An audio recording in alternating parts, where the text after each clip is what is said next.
Hey everyone, Thomas with Houston Paint Protection, here with another project. Today we're going to be talking ceramic coating packages on used vehicles.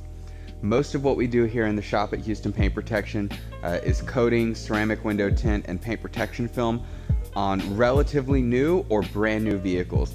So we don't see a lot of projects like this rolling through, so I wanted to make a video and talk to you guys about what we do different and what our approach is for a vehicle like this. Now, this is a 2019 Jeep Rubicon, so it's got 6 years of age on it.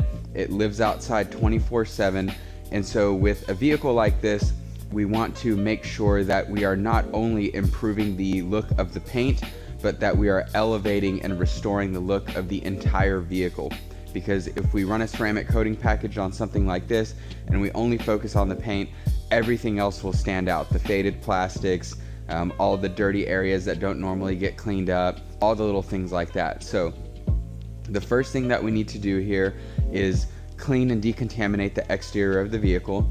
Again, this thing is 6 years old and it lives outside, so there's a few things we need to pay attention to. The first is going to be all of the recessed areas, the cracks and crevices of the vehicle, stuff like this, all of these areas where you have buildup and you typically don't spend a lot of attention, or they don't get cleaned out on a normal car wash, so that buildup over the years becomes really obvious whenever the car is clean. What we're going to do is go through and hit all of those areas along with the wheels, tires, and fender wells, all in here, and some of these subframe components with combination of acid-based or alkaline-based cleaners to help lift all of that dirt and grime out.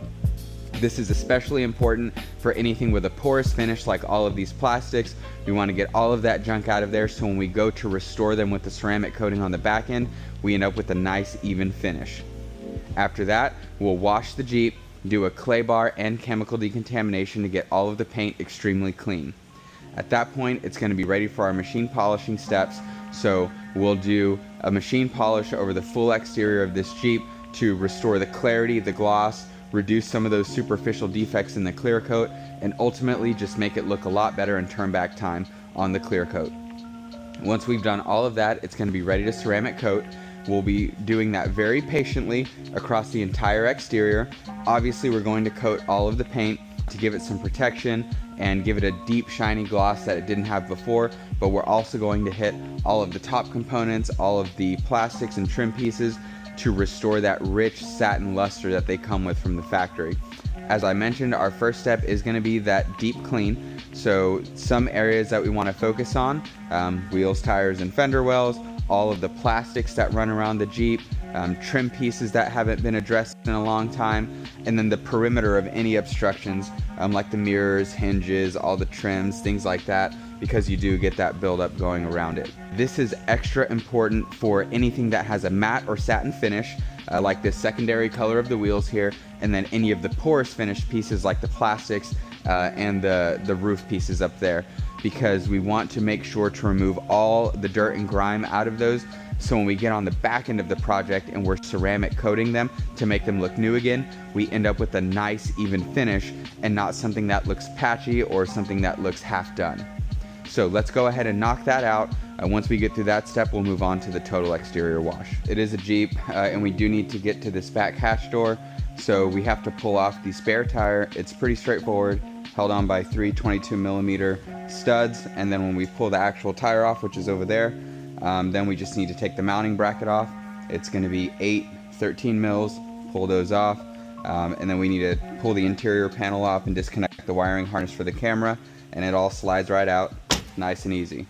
Now that that's complete, I'm going to go ahead and back the Jeep up, get it centered in the wash bay, and start that deep cleaning process. We're here on the driver's side rear, and we're going to start the deep clean process back here for this entire corner of the vehicle. So we're going to start with our alkaline-based cleaner. We're going to hit the fender liner, all the subframe components right there behind the tire. We'll do the rocker area where the slider is, and then we're going to go ahead and do the barrel of the wheel, which is the inside area that doesn't normally get hit, the face and the tire.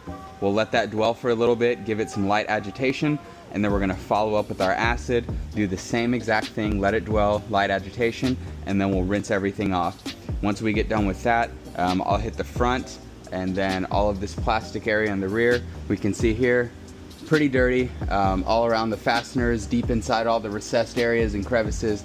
This is just years of buildup that's really never been addressed. We're gonna go ahead and knock this out and get it back to a super clean state before we dress it with all the ceramic. And we can see the wheels and tires, look at the barrels, lots of brake dust and stuff built up in there. I'm gonna take care of all of that.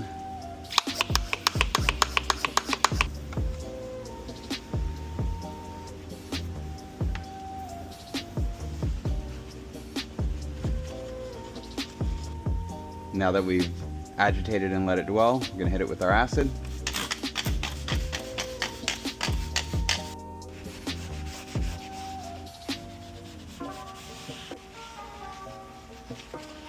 All right, so I'm working my way around the Jeep.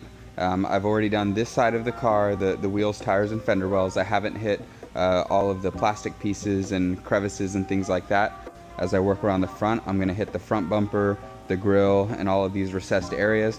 I've got my alkaline cleaner in here and I'm just going through and agitating all the little areas that don't normally get the attention. And we're forcing the bristles to get into all of those tight areas.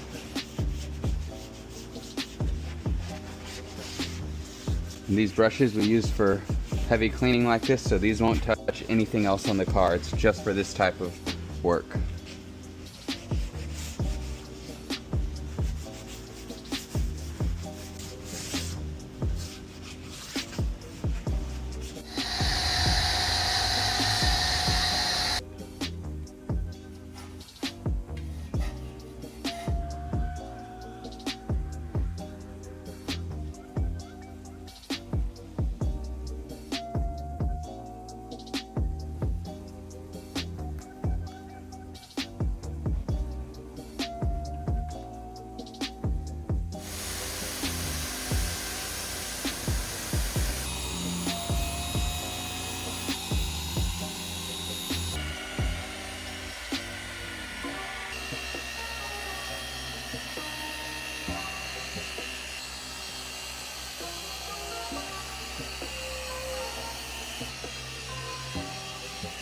Now that we're all finished up with the machine polishing, the heavy cut, and the refining polish, the paint looks great. We've restored a lot of clarity and depth, removed a lot of superficial defects. It's not perfect. There's certainly a lot of very deep defects and other stuff that's just completely non-reversible. But regardless, it was a pretty good turnaround. We only have 2 steps remaining. We need to do what we call our prep or our panel wiping. This is going to be a solvent-based cleaner that we run over the full exterior of the car to pull up all the remaining polish residue and anything else that's on the paint that might get between the ceramic coating and the paint or any of the other pieces, and then the ceramic coating itself. As I mentioned before, we're going to be coating the full exterior of the Jeep, so we'll cover the wheels, all the plastics and trim, the paint, it gets a glass coating for the windshield, and then all the lights, decals, badging, everything. One quick note, we did remove and replace the decals. I didn't show that part just because it was a little bit extra and it's not really pertinent to the overall job. But we pulled the factory decals and replaced them with these pink bedazzled ones, and then we switched up the trail rated badge in the Jeep to get rid of the red so they would be a little bit more neutral against the pink. So once we do the panel wiping, we'll move on to the coating and then show you guys the finished result.